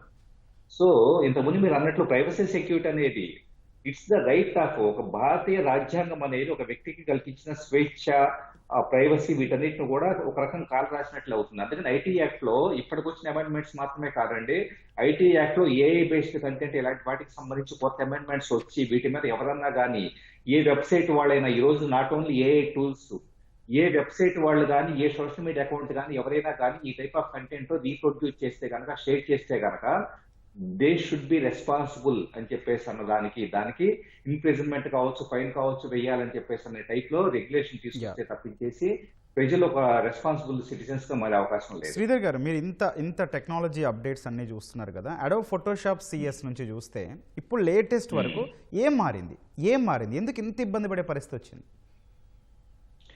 ఫోటోషాప్ సిఎస్ నుంచి ఎప్పటివరకు చూస్తే ఇప్పుడు for example content aware fill అని చెప్పేసి అని చిన్న ఎగ్జాంపుల్ తీసుకోండి. కంటెంట్ అవేర్ ఫిల్ ని ఫోటోషాప్ లేటెస్ట్ వెర్షన్స్ లో చూస్తే కనుక ఒక ఏరియాని రిమూవ్ చేసేసి అక్కడ ఏ ప్రాంప్ట్ ఇచ్చేసి అక్కడ సంథింగ్ ఫిల్ చేయమని చెప్పేసి అంటే కనుక నాకు నచ్చిన విధంగా అది ఏదైనా ఫిల్ చేయగలుగుతుంది. అంటే కాకపోతే అడోబ్ వాళ్ళు కొంతవరకు రెగ్యులేషన్ ఫాలో అవుతున్నారు కాబట్టి ఒక 80% ఆఫ్ దా కొన్ని సందర్భాల్లో అభ్యంతరకరమైన ప్రాంప్ట్ ఇస్తే కనుక దే ఆర్ రిజెక్టింగ్. కానీ చేంజెస్ అయితే వచ్చి ఉన్నాయి. అంటే వాళ్ళు రెగ్యులేట్ చేస్తున్నారు కదా, మిగతా వాళ్ళు రెగ్యులేట్ చేయాలంత స్కోప్ లేదు. ఎందుకంటే గ్రాక్ లాంటి వాళ్ళు వచ్చేటప్పుడు విచ్చలవిడితనం అలవాటు పడ్డారు. ఇంకా కొన్ని టూల్స్ పేర్లు చెప్పకూడదు కానీ ఓపెన్ గా చెప్పడం అనేది చాలా దారుణమైన విషయం. ఎందుకంటే కనుక ఇప్పటిదాకా తెలియని వాళ్ళు కూడా వాడటం మొదలు పెడతారు కాబట్టి నేను చెప్పట్లేదు. కానీ ఇన్వెస్టిగేటివ్ ఏజెన్సీస్ గా మేము we deal with that cases. So ఎన్ని రకాల టూల్స్ ఉన్నాయి అంటే ఒక మహిళ గృహప్రవేశానికి వెళ్ళి మంచిగా బట్టలు వేసుకొని డ్రెస్ వేసుకొని ఉంటే కనుక with in fraction of seconds లో అన్ట్రాక్ చేసే టూల్స్ ఉన్నాయి, ఫిజికల్ ప్రాపర్టీస్ అంతా మెయింటైన్ చేసే విధంగా. అంటే ఈ రోజు సోషల్ మీడియాలో కానీ వాట్సాప్ గ్రూపుల్లో కానీ చిన్న ఎగ్జాంపుల్ చెబుతానండి. ఒక మహబూబ్ నగర్ సంబంధించిన ఒక ఆడపిల్ల ఇంటర్మీడియట్ చదివే అమ్మాయి ఎవడో ప్రపోజ్ చేశాడు. ప్రపోజ్ చేస్తే రిజెక్ట్ చేసిందని ఆ అమ్మాయి వాట్సాప్ ఫోటోని తీసుకెళ్లేసి డీఫేక్ ద్వారా ఈ టైప్ ఆఫ్ టూల్స్ తోనూ కొన్ని నాట్ ఓన్లీ గ్రాక్ ఇలాంటివి కాదండి, ఒక powerful deepfake tools with in fraction of seconds load చేసే ఉన్నాయి. వాటి వీడియో తయారు చేసి ఆమె బ్లాక్ మెయిల్ చేస్తే నువ్వు నాతో స్పెండ్ చేస్తావా లేదా అని ఆమె సూసైడ్ చేస్తుంది ఎవరితో చెప్పుకోలేక. మరి ఎన్ని ఆపగలుగుతాం ఇలాంటి వీటిని? నిజం చెప్పాలంటే కనుక పేరెంట్స్ దగ్గర నుంచి సొసైటీ దగ్గర నుంచి ఎన్జిఓస్ దగ్గర నుంచి దేశుడు వీళ్ళని ప్రజలను కాపాడుకోవడానికి సంబంధించి మహిళలను కాపాడుకోవడానికి ఎంతో కొంత ధైర్యాన్ని ఇవ్వాల్సిన పరిస్థితి ఈ రోజు. ఓకే శ్రీధర్ గారు, రైట్. అనిల్ గారు, మనం వావ్ ఏ అనే పరిస్థితి నుంచి వామ్మో ఏ అనేలా మారింది సిచ్యువేషను. ఈ కృత్రిమ మీద వచ్చిన కొన్నాళ్లలోనే ఇంతటి ప్రమాదకరిగా మారితే భవిష్యత్ ఏంటండి, భవిష్యత్ పరిస్థితి ఏంటి? కరెక్ట్ అండి. ఇందాక మనం మాట్లాడుకున్నట్టు మీరు కరెక్ట్ గా చెప్పారు. ఒకప్పుడు ఇది ఒక టాయ్ లాగా అందరూ యూజ్ చేయడం స్టార్ట్ చేశారు. ఇప్పుడు అమ్మో అనే సిచ్యువేషన్ ఎందుకు వచ్చిందంటే speed of accuracy, speed of usage in business aspect లో కావచ్చు, ఇండివిజువల్ ఆస్పెక్ట్ లో కావచ్చు, ఇది పెరుగుతూ వస్తుందండి. ఖచ్చితంగా మనం ఫ్యూచర్ చూసుకుంటే ఇందా మనం మాట్లాడుకున్నట్లు డీప్ ఫేక్ అనేవి ఖచ్చితంగా ఇవి ఇప్పుడల్లా ఆగేది కాదండి. అన్లెస్ టెక్నాలజికల్ రెవల్యూషన్ జరగాలి, కొన్ని గవర్నెన్స్ పాలసీలు తీసుకొని రావాలి కంట్రీస్ మధ్య. కొన్ని ప్లాట్ఫామ్స్ లో ఆల్రెడీ వాళ్ళకి కొంత బిఫోర్ టెస్ట్ చేసిన తర్వాత రిలీజ్ చేసి వచ్చినా కూడా బైపాసింగ్ అంటాం, ఈ బైపాసింగ్ టెక్నిక్స్ అన్ని కూడా ఆల్రెడీ ఉన్నాయండి. సో మన ఫ్యూచర్ లో చూడబోయే స్కామ్స్ లో మేజర్ గా మనం చూసుకుంటే డీప్ ఫేక్ కావచ్చు, డిస్ఇన్ఫర్మేషన్, ఈ స్కామ్స్ అయితే ఇంకా ఏఐలో పెరిగే అవకాశం కొంతవరకు కనిపిస్తుందండి. వీటిని ఎలా కంట్రోల్ చేసుకొని మళ్ళా మనం యూజబిలిటీ తెచ్చుకోవాలంటే ఒకప్పుడు మనకి కంప్యూటరైజేషన్ వచ్చినప్పుడు కూడా సేమ్ సిచ్యువేషన్ అండి. తర్వాత సైబర్ క్రైమ్స్ అప్పుడు కూడా సేమ్ సిచ్యువేషన్, ఎలా వీటిని హ్యాండిల్ చేయాలి అనేది సేమ్. ఇక్కడ కూడా awareness is the only key అండి. ఎవరైతే ఈ ఏఐ టూల్స్ వాడుతున్నామో కొంత అవేర్నెస్ అనేది ఖచ్చితంగా వీటి మీద మనం కలిగించుకోవాలి. అసలు ఏఐలో ఏం జరుగుతుందని తెలుసుకుంటా ఉండాలి. బేసిక్ అవగాహన కూడా సరిపోతుందండి. అసలు డీప్ ఫేక్ అంటే ఏంటి, వాయిస్ క్లోనింగ్ అంటే ఏంటి, ఎలా చేస్తారు వీళ్ళు, ఈ డిజిటల్ అరెస్ట్ ఎలా అయితే ఉన్నాయో ఏఐని ఎలా వాడుతుంటారు. ముఖ్యంగా మనం ఏ డెవలప్మెంట్ చేసే ప్లాట్ఫామ్స్ కావచ్చు, డెవలప్మెంట్ చేసే కంపెనీస్ కావచ్చు, ఈ రోజు మన ఇండియాలో చూసుకుంటే మెజారిటీ ఆఫ్ ద కంపెనీస్ అన్ని కూడా ఏఐ బేస్డ్ కంపెనీస్ వెళ్తున్నాయండి. ఇవి ఏ రోజైతే వీటిని గార్డ్ రైల్స్ అంటాం. మనకి ఎలాగైతే ఇంటర్నెట్ లో మన కంప్యూటర్స్ లో యాంటీవైరస్ ఉండి కొంత ఫైర్ వాల్ ఉంటుందో, ఈ ఫైర్ వాల్ ఎలా అయితే కంట్రోల్ చేస్తుందో సేమ్ మనకి ఈ గార్డ్ రైల్స్ అనే ఏ సిస్టమ్ లో ఏ కంటెంట్ ని పబ్లిష్ చేయాలి, ఏ కంటెంట్ ని తీసుకోకూడదు అనే వాటిని రిస్ట్రిక్ట్ చేస్తుందండి.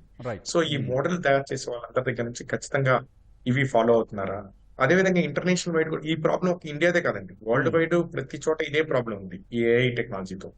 సో వాళ్ళు కొన్ని ఏఐ రిస్క్ మేనేజ్మెంట్ ఫ్రేమ్వర్క్స్ తీసుకొని వచ్చారు, లైక్ 4001 అని. ఏ మోడల్ అయినా సరే ఇంటర్నెట్ లోకి పబ్లిక్ లోకి లాంచ్ చేసేటప్పుడు ఖచ్చితంగా ఈ సర్టిఫికేషన్ ఉండాలి అనేది కొన్ని కంట్రీస్ ఆల్రెడీ కొంతవరకు మ్యాండేట్ చేసింది. Hmm. మోస్ట్లీ ఇండియా కూడా, మనం కూడా అదే లైన్ లో ఉన్నాము. అలాంటివి వచ్చినప్పుడు ఖచ్చితంగా దీని యొక్క యూజ్ పెరుగుతుంది. అన్నిటికన్నా ఇంపార్టెంట్ ట్రేస్ అండ్ ట్రాక్ అండి. ఎవరు ఇలాంటి ఇమేజెస్ ని అప్లోడ్ చేస్తున్నారు, ఎలాంటి మిస్యూజ్ చేస్తున్నారు అనేది ట్రేస్ చేయగలగాలి, వాటిని ట్రాక్ చేయగలగాలి. లాస్ట్ వన్ టేక్ డౌన్, అంటే ఇమీడియట్ గా ఇలాంటి విషయాలు ఎప్పుడైతే వచ్చినాయో వాటిని ఇమీడియట్ గా కంటెంట్ ని తీసేయగలిగితే ఈ వావ్ అనే Hmm. ఫ్యాక్టర్ మనం వెనక్కి తీసుకురావడానికి యూజర్స్ కి యూస్ఫుల్ అవుతుందండి. Right. రీసెంట్ గా మనం Hmm. చూస్తే ఇది అడ్రస్సే కాకుండా కొన్ని మీరు గమనించుంటారు, కొన్ని పొలిటికల్ లీడర్స్ అందరి నుంచి ఉన్న ఒక ఫోటోని పెట్టి Hmm. ఇందులో ఎవరు మోస్ట్ కరప్టెడ్ అని అడగటం కానీ, మోస్ట్ కన్నింగ్ అంటే ఆ ఫోటోని డిసపియర్ చేసే ఏ మోడల్స్ ఉన్నాయి. సో దాని మీద different comments, opposition party Right కావచ్చు, అండి. ఈ Hmm. రూలింగ్ పార్టీ కావచ్చు. సో ఇవన్నీ కూడా వీటిని ఏమంటామంటే గార్డ్ రైల్స్ ఏదైతే ప్రాపర్ గా ఉండవో టెస్టింగ్ అంటాం. మనకి ఎలాగైతే అప్లికేషన్ లాంచ్ చేసేటప్పుడు పెనట్రేషన్ టెస్టింగ్ అని చేస్తామో, ఈ వీటికి కూడా రెడ్ టీమింగ్ టెస్టింగ్ అనేది చేసుకోవాలి. Models Right. కూడా ఓకే అండి. టెస్ట్ చేసి ఇలా ఉందా లేదా అని చూసుకోవాలి. రైట్ అనిల్ గారు. ఓకే అండి. మధు గారు, ఈ ఏఐ తయారు చేసిన నకిలీ కంటెంట్ ఏదైతే ఉందో అదంతా రాజకీయాలు కావచ్చు, ఎన్నికలపై ఎట్లాంటి ప్రభావం చూపించే అవకాశం ఉందండి? వీటి విషయంలో ఫైట్ బ్యాక్ మెకానిజం కావచ్చు, టూల్స్ ఇలాంటివి ఏమైనా ఉన్నాయా? So first of all before that అండి, ఫస్ట్ ఆఫ్ ఆల్ సెలబ్రిటీస్ కావచ్చు, కామన్ మ్యాన్ కావచ్చు, ఎవరు కూడా పబ్లిక్ ప్రాపర్టీ కాదు సార్. సో మనకి ఎప్పుడైనా ఎవరైనా ఫోటో కూడా మనకి తీసుకోవాలనుకోండి, ఫర్ ఎగ్జాంపుల్ ఎవరైనా ఫిల్మ్ స్టార్స్ వచ్చారనుకోండి, డైరెక్ట్గా సెల్ఫీ తీయడం అనేది కూడా డైరెక్ట్గా కరెక్ట్ కాదు. You have to ask a permission, because privacy is more important. Second one ఏంటంటే, మనం ఏ గురించి ఇందాక మనం అనుకున్నట్లు ఏ ముందు వచ్చింది, ఎంత ఎక్సైట్మెంట్ ఉందో ఏతో భయపడుతున్నాం కదండి. First of all A purpose ఇది కాదండి. Image creation, audio creation, these అవన్నీ కూడా okay, part of it. A purpose is to make sure that the quality of the life is bin successful. Data ప్రాబ్లమ్స్ని solve చేయడానికి actually ఏ వచ్చిందండి, కానీ అది multiple misuse అవుతుందంటే that's not the main purpose of the A at all అండి. Next one ఏంటంటే, మనం ఇప్పుడు ఏమైనా టూల్స్, వాటికి there are enough tools which are there in the market, but ఆ టూల్స్లో కూడా ఎంతవరకు జెన్యూనిటీ ఉంది. సో ఫర్ ఎగ్జాంపుల్, మన మొబైల్లోనే కొన్ని యాప్స్ కానీ డౌన్లోడ్ చేసినప్పుడు how many people are reading the rules and regulations or else terms and conditions of that mobile? ఏది నమ్మాలో అని చెప్పేవాళ్ళు ఎవరు? అథెంటిసిటీని డిఫైన్ చేసే ఒక మెకానిజం ఉందా? ఆ అథెంటిసిటీని డిఫైన్ చేసే మెకానిజం ఉంటే ఆ అథెంటిసిటీ మెకానిజం తయారు చేసిన వాళ్ళు ఎవరు? సో టూల్స్ అన్నవి ఎప్పుడైనా వస్తూనే ఉంటాయి సార్, కానీ మెయిన్ ఏంటంటే డిటెక్ట్ చేసి వాళ్ళు ఐడెంటిఫై చేసి అది ఎంతవరకు కంప్లీట్గా మనం ఆ రెగ్యులర్గా బ్లాక్ చేయగలిగితే at least we can eradicate something. మనం ఇప్పుడు ఏంటంటే, మనం ఏ అంటే భయపడుకోవచ్చు సార్, ఎందుకంటే ఏఐలో ఇంకా చాలా చేయాల్సింది ఉంది ప్రపంచంలో. డేటా అప్డేషన్ కావచ్చు, చాలా హ్యూమన్ లైఫ్ని సేవ్ చేయడానికి వచ్చే ఒక ప్రక్రియ ఏ సార్. దానికి మిస్యూజ్ చేసేవాళ్ళు ఉన్నారు అంటే, మిస్యూజ్ చేసేవాళ్ళు ఇవాళ ఉన్నారు, మొన్న తరంలో కూడా ఉన్నారు సార్. టెక్నాలజీ మారింది అంతే. ఇవాళ ఏంటంటే ప్రాంప్ట్తోనే పని అయిపోతుంది అంతే. అప్పుడు ఏముంది, గ్రాఫిక్స్ చూసి మీరు అన్నట్లు అడోబీ కావచ్చు, లేకపోతే ఏదైనా ఇమేజెస్ నుంచి ఫోటోషాప్ నుంచి చేసిన వాళ్ళు ఉన్నారు, MS పెయింట్లో కూడా చేసిన వాళ్ళు ఉన్నారు. అంత డీప్ టెక్ యూజ్ చేయాల్సిన అవసరం కూడా లేదు సార్. ఎందుకంటే కానీ చేసే వాళ్ళ మైండ్ సెట్ మారాలంటే మనకి ఫస్ట్ ఆఫ్ ఆల్ ఎందుకు చేస్తున్నాం అన్నది ఆలోచించాలి సార్. నా దృష్టిలో ఏంటంటే, అది పైశాచిక ఆనందం కోసం ఎవరైనా చేస్తున్నారంటే కనుక కౌన్సిలింగ్ ఇవ్వడం చాలా చేయాలి, కానీ ఎన్ని మందికి ఇస్తాం? అందుకనే rules, regulations, terms and conditions, law ఇవన్నీ ఇంప్లిమెంట్ అవ్వాలి సార్. ఇన్ఫ్యాక్ట్ చెప్పాలంటే 2026-2027లో the whole world is discussing that the ethics of AI and the authenticity of AI మీద ఎక్కువ డిస్కషన్ అవుతుంది సార్. పర్పస్ ఆఫ్ ఏఐ అన్నది డిఫైన్ అయింది ఆల్రెడీ, ఎథిక్స్ ఆఫ్ ఏఐ గురించి ఎక్కువ డిస్కషన్ అవుతుంది. రైట్. శ్రీధర్ గారు, ఆడియోలు, వీడియోలు, ఫోటోలే కాదు, చివరికి పాన్ కార్డ్, ఆధార్ లాంటి గుర్తింపు కార్డులను ఒరిజినల్స్గానే ఏఐ సృష్టిస్తోంది. కంపేర్ కూడా చేసుకోలేకపోతున్నాం. దీనివల్ల ఎట్లాంటి ప్రమాదాలకు కావచ్చు, నేరాలకు కానీ ఆస్కారం ఉందండి? ఏఐ ద్వారా జరుగుతున్న అతిపెద్ద నష్టం ఏంటంటే, ఇప్పుడు మీరు చెప్పిన పాయింట్ అంటే, ఎందుకంటే భారతదేశాన్ని తీసుకోండి, ఎప్పుడు కూడా ఒక దేశము ఉగ్రవాదుల నుంచి కానీ బాహ్య శక్తుల నుంచి కానీ తన దేశ ప్రజలను కాపాడుకోవడం అనేది ప్రధానమైన ఎజెండాగా ఉంటుంది. అందుకని సెక్యూరిటీ కోసం వచ్చేటప్పటికి ఆల్మోస్ట్ భారతదేశంలో బడ్జెట్ కి భారీగా నిధులు కేటాయించడం జరుగుతుంది, ఏది బోర్డర్ సెక్యూరిటీ వీటి కోసం. అయితే బంగ్లాదేశ్ బోర్డర్ నుంచి కావచ్చు, విదేశాల బోర్డర్స్ దగ్గర నుంచి భారతదేశంలోకి అక్రమంగా వలస వచ్చి ఇక్కడ ఆధార్ కార్డులు సృష్టించుకొని ఏఐ ద్వారా, సో వాటి వ్యాలిడేషన్ మెకానిజం కూడా సర్వర్తో కనెక్ట్ అయ్యే సరిగా లేకపోవడం వల్ల ఇక్కడ పౌరులుగా చలామణి అవుతూ ఇక్కడ ఉండే ప్రతిదాన్ని ఎంజాయ్ చేస్తూ అవకాశం వచ్చినప్పుడు స్లీపర్ సెల్స్ గా పనిచేసి ఇక్కడ ఉండే దేశంలో ప్రజలను చంపడానికో లేకపోతే ఎన్నో రకాల యాక్టివిటీస్ ని ఎగ్జిక్యూట్ చేయడానికో యూజ్ చేస్తున్న సందర్భాలు అత్యంత దారుణమైన థింగ్స్. ఏఐ అనేది దేశాల భద్రతకి చాలా పెను ప్రమాదంగా పొంచి ఉంది. ముఖ్యంగా భారతదేశంలో ఇప్పటికీ మిగతా ఇప్పుడు మనకు సోషల్ సెక్యూరిటీ నెంబర్ యుఎస్ లో ఎలాగైతే ఉందో, ఇండియాలో ఖచ్చితంగా ప్రతి యాక్టివిటీకి వెరిఫికేషన్ విత్ ఆధార్ సర్వర్ అనేది జరగాల్సిన అవసరం ఉంది. అంటే వాళ్ళు ప్రొడ్యూస్ చేస్తున్న ఆధార్ కార్డు కానీ పాన్ కార్డు కానీ నిజంగా ఒరిజినల్ కాదా అన్న దాన్ని ఎవ్రీ ఇన్స్టెన్స్, అది సిమ్ కార్డు ఇష్యూ చేసేటప్పటి దగ్గర నుంచి important activity bank account open చేసేటప్పటి నుంచి, ఎందుకంటే ఫండ్స్ ఇలాంటి వాటిని ట్రాన్స్ఫర్ చేసేటప్పుడు కూడా చాలా సందర్భాల్లో మ్యూల్ అకౌంట్స్ క్రియేట్ చేసి వీళ్ళు ఏం చేస్తున్నారు, ఫ్రాడ్లెంట్ యాక్టివిటీ చేసేసి విదేశాలకు డబ్బులు తరలించడము ఇలా చాలా నడుస్తూ ఉన్నాయండి. కాబట్టి బ్యాంక్ అకౌంట్ ఓపెన్ చేసినా లేకపోతే భారతదేశంలో ఏ యాక్టివిటీ సిమ్ కార్డ్ లాంటి యాక్టివిటీ తీసుకున్నా వీటికి ఆధార్ సర్వర్ తో కనెక్ట్ అయ్యి వీళ్ళు ప్రొడ్యూస్ చేసిన నెంబరు దాని మీద ఉండే ఎవరి డీటెయిల్ అనేది సర్వర్ లో రిఫ్లెక్ట్ అవుతుందా లేదా వెరిఫై చేసుకున్న తర్వాత మాత్రమే ఫర్దర్ స్టెప్ కి ప్రొసీడ్ అయ్యే విధంగా సెక్యూరిటీ మెకానిజం రావాలి. లేకపోతే ఏఐ ద్వారా ప్రొడ్యూస్ చేస్తున్న ఐడెంటిటీ ప్రూఫ్లు చాలా వరకు డేంజర్ గా ఉంటాయి. వాటిని వెయిట్ చేసుకొని తెలుసో తెలియకుండా చిన్న చిన్న వెండర్స్ వచ్చేటప్పుడు వాళ్ళని నమ్మేసి, ఉదాహరణకి చిన్న ఎగ్జాంపుల్ తీసుకుందాం, ఏదో ఒక మంచి అందరూ చాలా హ్యాపీగా ఉండే కంఫర్టబుల్ గా ఉండే ఒక ప్రాంతంలో ఎవరో ఉగ్రవాది వచ్చి ఒక అపార్ట్మెంట్ ని అద్దెకి తీసుకొని పాపం అక్కడ ఉండే ఓనర్ ఏమనుకుంటాడు, ఇతను చాలా మంచి వ్యక్తి, చాలా మంచి పద్ధతిగా ఉన్నాడు, బాగా మాట్లాడుతున్నాడు అనుకుంటాడు. కానీ అతని కార్యకలాపాలు ఎలా ఉంటాయి అంటే కనుక అతను చూపించే ఐడెంటిటీ ప్రూఫ్లు కానీ రెంటల్ అగ్రిమెంట్ లో చూపించే ఎవ్రీథింగ్ కూడా చాలా పారదర్శకంగా ఉంటాయి. కానీ అతను ఇంట్లో కూర్చొని ఒక జిలిటన్ స్టిక్స్ మెయింటైన్ చేస్తూ ఇంకొక యాక్టివిటీ చేస్తుంటే కనుక ఎలా ఐడెంటిఫై చేయగలుగుతాం? కాబట్టి వ్యాలిడేషన్ మెకానిజం ప్రాపర్ గా ఉండేలాగా ప్రతి ఆధార్ కార్డు వెరిఫికేషన్ అనేది ఒక ఎండ్ యూజర్ కైనా సిమ్ కార్డుకైనా ఒక రెంటల్ అగ్రిమెంట్ కైనా ప్రతి దానికి కూడా ఆధార్ సర్వర్తో వెరిఫికేషన్ చేసుకునేలాగా. అట్లాగే అండి, సెలబ్రిటీల వరకు ఓకేనంటే వాళ్ళకి డీప్ ఫేక్ వీడియోలు చేసినా లేకపోతే మార్ఫింగ్ చేసినా పోలీస్ స్టేషన్కి వెళ్తున్నారు, కోర్టులకు వెళ్తున్నారు. కానీ సామాన్యుల పరిస్థితి ఏంటండి? ఇట్లాంటి పరిస్థితి వాళ్ళకి ఎదురైతే ఏం చేయాలంటారు? పోలీస్ స్టేషన్లో ఇమీడియట్ రెస్పాన్స్ ఎట్లా ఉంటుంది? సార్, పోలీస్ స్టేషన్స్ లో నేను పోలీస్ డిపార్ట్మెంట్ ట్రైనింగ్ ఇచ్చే వ్యక్తిగా ఒకటే జనాలు అభ్యర్థిస్తూ ఉన్నాను. మేము మీ దగ్గర డీప్ ఫేక్ కేసు ఏదన్నా డిపార్ట్మెంట్ పోలీస్ దగ్గరికి వస్తే ఇన్వెస్టిగేషన్ చేయడానికి నానా తిప్పలు పడాలి. ఎందుకో తెలుసా? అది ప్రాపర్ గా కోర్టుకి, పోలీస్ స్టేషన్ ఏంటంటే కోర్టుకి రిపోర్ట్ సబ్మిట్ చేయడం కోసం ఇన్వెస్టిగేషన్ లో ఒక మీడియేటర్ మెకానిజం మాత్రమే. సో కోర్టుకి ప్రొడ్యూస్ చేయాలంటే అది ఒరిజినల్ ఫేక్ గా వెరిఫై చేయాలి. ఎలా వెరిఫై చేస్తాము? ఫోరెన్సిక్ టూల్స్ ఉంటాయి. నియర్ బై పిక్చర్స్ ని అనలైజ్ చేసేసి సో ఈ నిజంగా ఇది ఒరిజినల్ ఫేక్ ఇంత ప్రాపర్ గా ఇన్వెస్టిగేషన్ చేసిన తర్వాత కోర్టుకు సబ్మిట్ చేయాలాగా తయారు చేయాలి. దీని మొత్తానికి ఎంత టైం పడుతుంది? కనీసం 2 నుంచి 3 నెలల టైం పడుతుంది ప్రాపర్ గా చేయాలి అంటే కనుక. ఈ 2-3 నెలల టైంలో ఒక విక్టిమ్ వచ్చేటప్పుడు ఒక మహిళనే ఇలాగా అబ్జెక్షనబుల్ కంటెంట్ తయారు చేశారనుకోండి, సో 2-3 నెలల టైంలో ఇంట్లో హెరాస్మెంట్ తట్టుకోలేరు, సమాజం నుంచి నువ్వు ఇలా తయారయ్యేవేంటి అది ఇదని రకరకాల కామెంట్ చేస్తే ఆ అమ్మాయి మానసికంగా గాయపడి సొసైటీ మొత్తం అలాగే జస్ట్ ఏది పడితే మాట్లాడుతూ ఉంటే కనుక సూసైడ్స్కి వెళ్ళే అవకాశం ఉంటుంది. కాబట్టి ఒకటే నేను చూస్తున్నాను, నేను ఎక్కడ సెషన్స్కి వెళ్ళినా పోలీస్ డిపార్ట్మెంట్ తరఫున ఒకటే చూస్తూ ఉంటాను, ఆడపిల్లలుగా ధైర్యాన్ని కోల్పోవద్దు. ఏ బేస్డ్ కంటెంట్, ఎలాంటి కంటెంట్ వచ్చినా కూడా మీ జీవితం అనేది అత్యంత విలువైన కంటెంట్. చూస్తున్న ప్రతి ఒక్కళ్ళు గుర్తుపెట్టుకోండి, ఎలాంటి కంటెంట్ వచ్చినా కూడా ధైర్యాన్ని కోల్పోవద్దు. జస్ట్ ఇట్స్ యువర్ లైఫ్ అంతే. సో ఈ పద్ధతిలో ఉంటే గనక ఈ కంటెంట్ ఏం డిస్టర్బ్ చేయదు. సో ఖచ్చితంగా ఆడపిల్లలు చాలా జాగ్రత్తగా ఉండాలి. Right sir. అనిల్ గారు, సోషల్ మీడియా ఓపెన్ చేస్తే చాలు చాలా సహజంగా న్యాచురల్గా ఏఐ వీడియోలు అన్నీ క్యూ కడుతున్నాయి. ఇందులో కొన్ని ఆహ్వానించదగినవే ఉన్నా కూడా కొన్ని మాత్రం తప్పుదోవ పట్టిస్తాయి. వాటిని ఎట్లా గుర్తించాలి? ఎంత జాగ్రత్తగా ఉండాలి? సో ఇప్పుడు మీరు చెప్పినట్టు ఒకప్పుడు యూట్యూబ్ రీల్స్ కానీ వీడియోస్ అన్ని ఎంతో న్యాచురల్ గా ఉండేవి. ఇప్పుడు అన్ని చూసుకుంటే ఏఐ జనరేటెడ్ రీల్స్ కానీ ఇవన్నీ చూస్తా ఉన్నాము.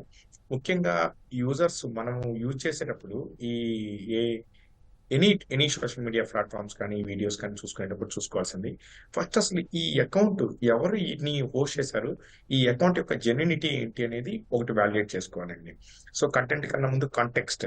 ఏలో మనం గుర్తుపెట్టుకోవాల్సింది కంటెంట్ కాదు, కాంటెక్స్ట్. ఓకే. అంటే ఈ యూజర్ ఏ కంటెక్స్ట్ తో ఈ వీడియో క్రియేట్ చేసి ఉంటారు, is it a good purpose or a bad purpose or propagation. So first ఎవరు దీన్ని పోస్ట్ చేశారు అనేది ఫస్ట్ ఆ యూజర్ హ్యాండిల్ కావచ్చు, అకౌంట్ కావచ్చు, వాలిడేట్ చేసుకోవాలండి. రెండోది ముఖ్యంగా గుర్తుపెట్టుకోవాల్సింది న్యాచురల్ ఇంటెలిజెన్స్. ఈ ఆర్టిఫిషియల్ ఇంటెలిజెన్స్ ని మనం ఫైట్ చేయాలి అంటే మన యొక్క న్యాచురల్ ఇంటెలిజెన్స్ ని ఖచ్చితంగా అప్లై చేయాలి. ఎక్కడెక్కడ అప్లై చేసుకోవచ్చు అంటే, ఒకవేళ మనం చూసేది కనుక వీడియో కనుక అయ్యి ఉంటే, ఇందాక మనం మాట్లాడుకున్నట్టు లిప్సింక్ అక్యురసీ వాళ్ళు 100% ఇంకా తీసుకురావాలంటే కొంత టైం పట్టింది. ఆ ఖచ్చితంగా బ్యాక్ ఎండ్ లో అంటే ఫేస్ వర్క్ కి చాలా క్లీన్ గా ఉంటుంది. బ్యాక్ ఎండ్ మనం చూసుకుంటే కొంత బ్లర్ అయిన ఇమేజెస్ కానీ ఇమేజ్ కొంత బ్లర్ ఉంటుందండి. వాటిని గమనించుకోవాలి. లిప్సింక్ ఒకటి చూసుకోవాలి. అంటే ఆడియో కనుక అయ్యి ఉంటే ఆడియోకి లిప్ మూమెంట్ కి ఎంత చిన్న వేరియేషన్ అనేది గమనించుకోవాలి. ఇవి ఆడియో వీడియో రిలేటెడ్ కంటెంట్ ని మనం చూసుకోవాలి. అదే కనుక ఏదైనా ఒక టెక్స్ట్ అంటే ఏదైనా డిఫర్మేషన్ కానీ లేకపోతే మిస్ఇన్ఫర్మేషన్, డిస్ఇన్ఫర్మేషన్, ప్రాపగేషన్ జరుగుతూ ఉన్నప్పుడు ఖచ్చితంగా ఫ్యాక్ట్ చెక్ అనేది ఖచ్చితంగా చూసుకోవాలి. అంటే ఫర్ ఎగ్జాంపుల్ ఒక ఛానల్లో ఒకటి పబ్లిష్ అయినట్టు ఒక యూట్యూబ్ ఛానల్ ఇది వచ్చింది, సేమ్ ఎక్స్ లో కూడా వచ్చింది అనుకోండి. మల్టిపుల్ ఛానల్స్ లో యొక్క కంటెంట్ యొక్క అథెంటిసిటీని వెరిఫై చేసుకోవాలి. ఓకే. ఇది ఖచ్చితంగా చేసుకోకపోతే ఏమవుతుందంటే ఒకే వీడియోని మల్టిపుల్ వేస్ లో వాళ్ళు డిఫరెంట్ గా పబ్లిష్ చేస్తూ ఉంటారు. ఓకే. సో ఫ్యాక్ట్ చెక్ అనేది one of the most important అండి. తర్వాత దానిలో చూసుకుంటే ఎవరైనా సరే ఈ సెక్స్టార్షన్ కానీ ఓటీపీ స్కామ్ కానీ చేసేటప్పుడు రెడ్ ఫ్లాగ్స్ అనేవి మనం గుర్తుపెట్టుకోవాలండి. అర్జెన్సీ, ఎవరైనా సరే పానిక్ సిచ్యువేషన్ క్రియేట్ చేసినా, అర్జెన్సీని క్రియేట్ చేసినా, ఈ రెండు చాలా ఇంపార్టెంట్ అండి. వీటిని మనం గుర్తుపెట్టుకొని ఒక నిమిషం ఆగాలి. ఆగిన తర్వాతే మనం దానికి ఏంటనేది చూసుకోవాలి. అవన్నీ Right, రెడ్ sir. ఫ్లాగ్స్ అనేది గుర్తుపెట్టుకోవాలి. Okay. Last most important call back. ఎప్పుడైనా సరే ఎనీథింగ్ మీకు ఏదైనా ఒక వీడియో రానివ్వండి, లేకపోతే ఒక ఫోన్ కాల్ రానివ్వండి, ఒక వాట్సాప్ వీడియో మెసేజ్ రానివ్వండి, call back to the source. మీకు ఆ సోర్స్ తెలుసుంటే ఒక కాల్ బ్యాక్ చేయండి. అంతేగాని పొరపాటును కూడా వీటిని వేయకూడదండి. సో రెస్పాన్సిబుల్ ఏఐ అనేది most important. As a user కూడా మనం తెలుసుకొని ఎలా వెళ్ళాలి, ఎక్కడ రిపోర్ట్ చేయాలి, ఎలా వీటిని ప్రివెంట్ చేసుకోవాలి తెలుసుకోవాలి. ఓకే. మధు గారు, చివరిగా ఏది అసలైందో ఏది నకిలీదో తెలుసుకోలేని పరిస్థితిలో ఉన్న సిచ్యువేషన్లో వీటిని ఎట్లా కట్టడి చేయాలి? ప్రభుత్వాల స్థాయిలో ఏం చేయాలి, ప్రజల స్థాయిలో ఏం చేయాలండి? అది నాకైతే అది ఇప్పుడు మనకు వచ్చే ఫ్యూచర్లో క్వాంటమ్ కంప్యూటింగ్లో కొన్ని ఆల్గోరిథమ్స్ కావచ్చు, ఏదైనా కావచ్చు. సో ఆ ఆల్గోరిథమ్స్ అన్నీ కూడా ఈ ఎర్రర్ రెటిఫికేషన్ అనేది చాలా ఫాస్ట్గానే చేస్తున్నాయండి. So there are implementations which are going on. So ఎలా కట్టడి చేయాలంటే first of all awareness. Most simple thing is awareness, human awareness. Next panic అవ్వకపోవడం అనేది more important. Next AI purpose ఇది కాదని చెప్పేసి తెలియాలి. ఎందుకంటే AI purpose as to some extent ఇప్పుడు వీడియోస్ అన్నీ కూడా క్రియేట్ చేసే learning purpose, education purpose, training purposes are good, not for individual satisfaction. ఇప్పుడు ఫర్ ఎగ్జాంపుల్ మార్ఫింగ్ ఎందుకు చేద్దాం? ఒక వైరల్ చెందడానిక, లేకపోతే నెంబర్ ఆఫ్ లైక్స్ పెరగడానిక? నెంబర్ ఆఫ్ లైక్స్ వల్ల వాటి వల్ల వచ్చిన రెవెన్యూ అనుకుంటే కనుక ఇట్స్ నాట్ అబౌట్ దట్. ఏదో రోజు ఆ అకౌంట్ అంతా బ్లాక్ చేయడం జరుగుతుంది. ఆ పర్సన్ అన్నది ఎలాగోలాగా he will be caught up.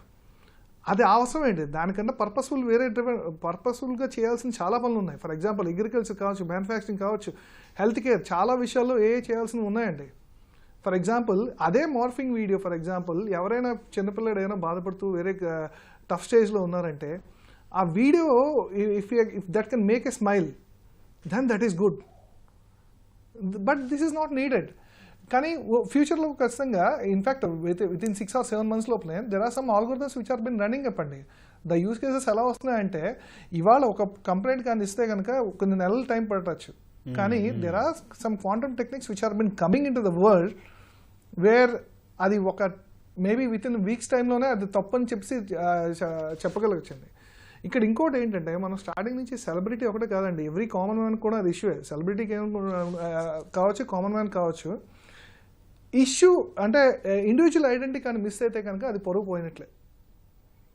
అది దట్టు కామన్ మ్యాన్కి ఇంకా చాలా ఎఫెక్ట్ అవుతుంది. సో ఇక్కడ first of all immediate rectification is complaint. Second one ఏంటంటే మనకి ఫోన్ కాల్స్లో వాటిలోనే ఏమైనా అన్వాంటెడ్ మెసేజ్ వస్తే first thing is block it అండి. ఓకే, బ్లాక్ చేయండి. ఫర్ ఎగ్జాంపుల్ స్పామ్ వస్తే బ్లాక్ చేయాలి, కానీ స్పామ్ మనం సేవ్ చేసుకోం కదా. ఓకే. సో జీమెయిల్లోనే మనకి స్పామ్ ఫోల్డర్లు వచ్చినప్పుడు అప్పుడప్పుడు కొన్ని జెన్యున్ కూడా స్పామ్కి వెళ్తుంటాయి, అది కూడా గుర్తుపెట్టుకోవాలి. స్పామ్ ఎప్పుడు మన ఇన్బాక్స్లో టాప్ ప్రయారిటీ కింద చూడం కదా, కానీ అది ఇంపార్టెంట్ అనుకుంటే కనుక దానికి వేరే మెకానిజం ఉంది to complaint it. Right Madhu గారు, రైట్, అది మనం చూసుకోవాలి సార్. యా, ధన్యవాదాలు శ్రీధర్ గారు, అనిల్ గారు, మధు గారు చర్చలో పాల్గొన్నందుకు.